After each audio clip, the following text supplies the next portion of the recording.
Well, hello everyone, and welcome to Thursday, the 19th of December, 2024. I am Delbridge, Benchmark Realty, Murfreesboro, Tennessee, and this is your status chat. The last one we're going to have before Christmas holiday comes about. And in that idea, that concept, I was looking at some stuff earlier this week. What do you guys know about sugar plums? Now, we've heard it because of the famous poem about sugar plums, but I watched this over, I guess they were listening to me on my phone, was listening to me, trying to get me excited here about something. And here is a famous guy from Tasting History, and he has a pretty good show, I think, and he had a show that was specifically on sugar plums. And a lot of history about that. Now, I don't know if you're a nerd and like trivia and stuff like that. If you're just giving off bar trivia type of personality things, but I really do like knowing things, knowing facts, and I don't have to have an opinion where it's good or bad. I just like to know the stuff, history in particular. And this gentleman right here, I swear I've got a copy of this book or one that is so similar to that it's fooling me. But anyway, he does a 22-minute show on the history of sugar plums, and he tries to make them up. And the interesting thing is, sugar plums don't have any plums in them for the most part. I guess you could make it with plums, but for the most part it wasn't. And it's a good show. It's a very interesting show. It's long. It's very professionally well done. Anyway, you can find him on the Tasting History channel on YouTube. Look for sugar plums. What's the title up here? What are sugar plums? How to make real Victorian sugar plums. Anyway, I just found that was interesting, and it's a little bit different for the human interest thing, because we could talk about the football. We got football coming up this weekend, starting with some of the lesser renowned games today on Thursday. We have some more on Friday and Saturday, and we go from there. But anyway, we wish all the teams good luck as far as that goes. And now for our regular bit we have to do. If you like this content, please go to CallDelToSell.com, find the tab that says on YouTube, click it, and it'll open up a page of QR codes. There you can use a smartphone to scan and get to the YouTube page, or you can just mouse over and click it on a PC. There you'll be able to subscribe to this little button over here and click the notification bell so that YouTube will notify you when each Friday's blog has been uploaded. Thank you.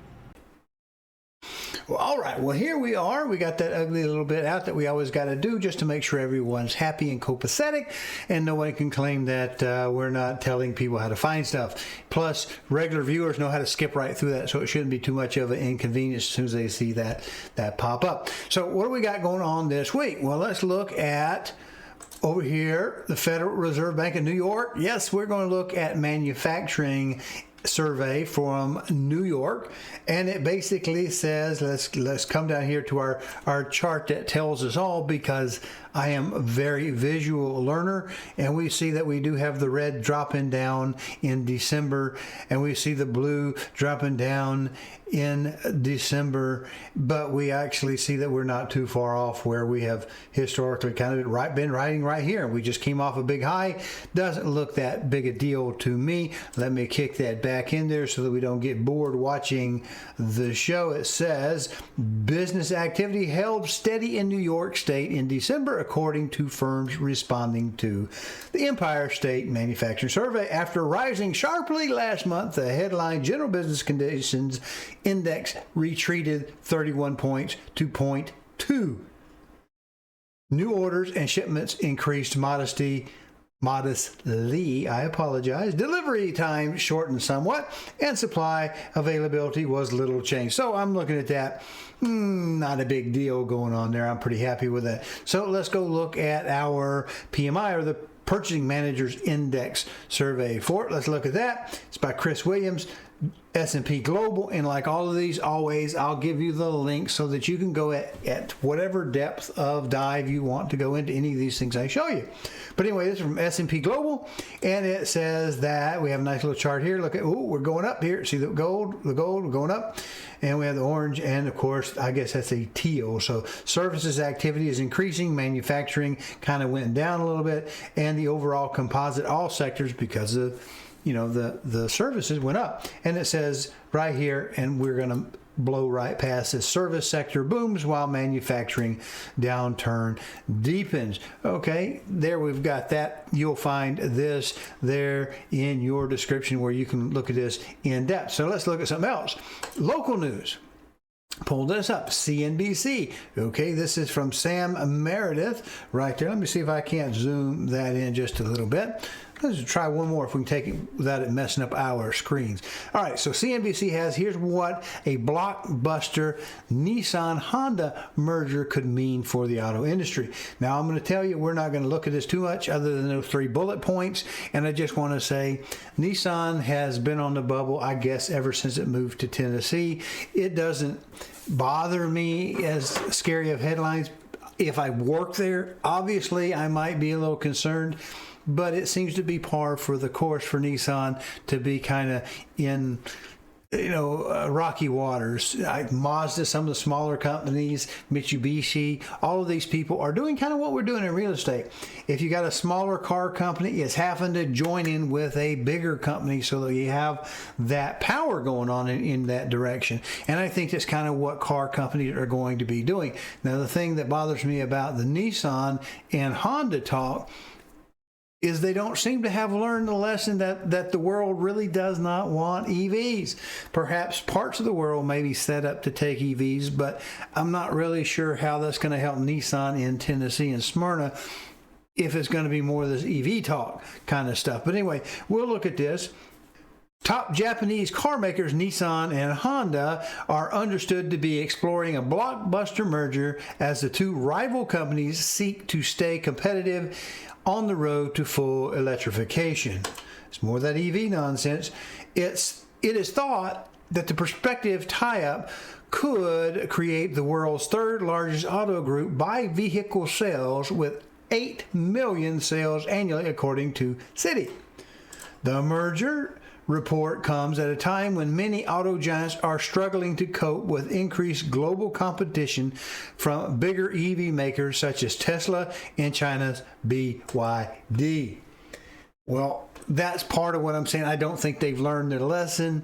China has some features that the free market cannot compete with, including environmental issues that they have to deal with that free markets do have to deal with. So that's going to be a tight thing right there. It's just going to be tight for automotive industry to come knock either one of those 2 off or to get a bigger piece of the pie.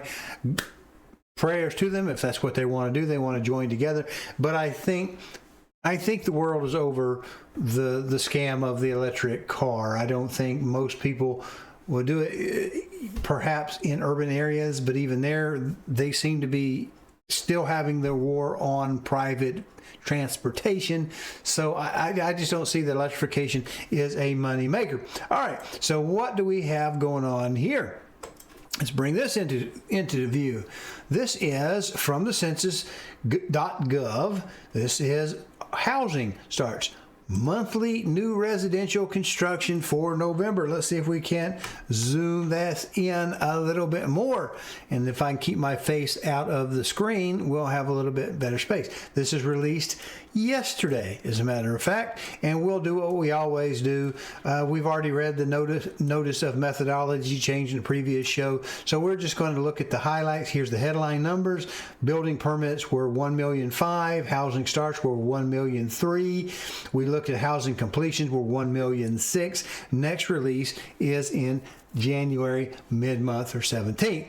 But what do we see from our pretty picture? Because I'm very visual when I look at stuff. Our green are our completion. We're getting a little bit more completed, but then we're dropping those off. Are we replacing those completions with starts? No, we're not, but we are pulling permits. And what do we know about the permit starts and completions? I hate to be Captain Obvious here, but you first have to pull the permit, then you have to get the start, and last you get the completion. So that when we look back at this, we see that, we did have a completion buildup that was from stuff that was already in service. So that when we look at it per the month right here, it looks like it's all happening at the same time, but there's about a 30 to 90 day window between the permitting of starts. Then we see the permits to starts, then to completion. So we're doing the right part. We're seeing that permits are increasing, and I think, to me, they're getting the permits ready for the spring and summer builds, and I think we're doing pretty good as far as that goes. Let's look at some of the words on this page. We have the permits, the starts, and the completion. We can look at this in depth, but I don't want to go too long. So guess what? This will be found in the description or the status chat over on the YouTube page so that you can dive into it if you want to. Now, let's look at this other good news that we have here. Highest existing home sales since March. Well, let's look at this. Well, I do want to pull into this. I don't want to make it seem like I'm trying to hide anything, but we are in the red right here. And we do have this just in time for the big jump in interest rates seen after yesterday's Fed announcement. The latest existing home sales data from NAR, the National Association of Realtors, shows the sales at the highest seasonally adjusted pace since March.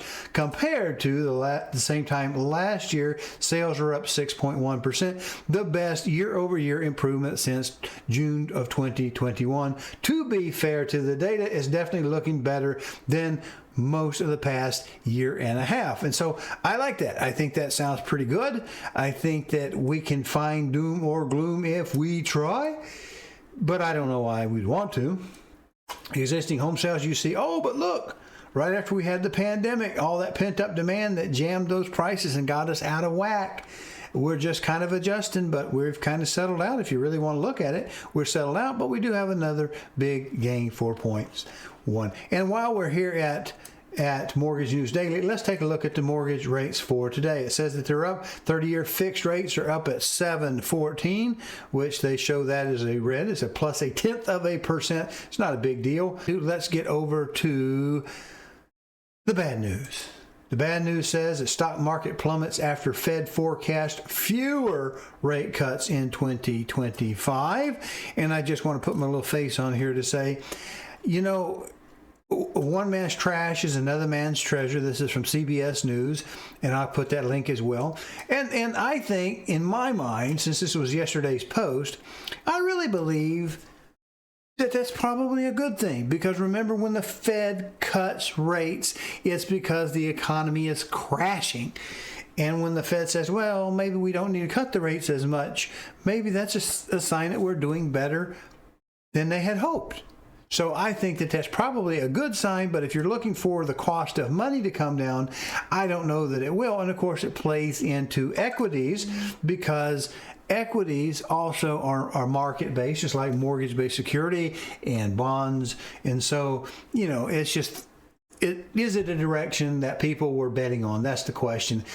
I think it's probably what I would be expecting, and I'm not a Wall Street mega millionaire hedge fund manager type of guy, that type of thing. I don't do finances. I just watch them here during the week. So I think that's what we've got this week. I think that's plenty of me jibber jabbering. A lot of information if you want to look at. There's 1, 2, 3, 4. That's 7. I think 6 or 7 different links that we have for you to entertain yourself with this week. Hope everyone has a good, healthy, and safe holiday. And now we've got to get to our regular numbers.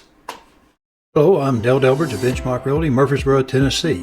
If you are currently unrepresented and would like to know how to compare up to 3 properties side by side and room by room, then go over to my new YouTube channel, CallDelToSell. That's 1 L and Del, no spaces. Watch the demo on Real Scout, and then call me and we'll set up your exclusive ad-free account today. All right, how are we faring compared to last week? How are we trending? Last week, 12/12 of 24, we had 23,513 in the opportunities. That was down over the previous period.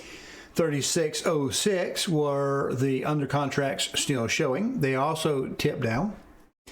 And the integer ratio between those two numbers, those two data points, was down 1% for the first time in weeks. 1, 2, 3, 4, 5, 6 weeks. First time in a month and a half that the ratio dropped a percentage. And that wasn't really all that significant. It's been easing down. This week, 12/19 of 24, we have a 23,232 in the opportunities. That is also off just a little bit, but not significantly in our area. 3407 were the under contract still showing, and the ratio between them stayed the same at 15%. So it's not unusual to see some volume slowing towards the cold weather, and we tend to get everything ready around that New Year's. We get that tax done, get those up and over with, into the can, as they say in the movie business, get that done with, and then we're starting to look for 2025 to get ready for the big push in. Usually it happens around April, but just right before May. So that's it for this week. We hope you're doing well. We'll see you next week.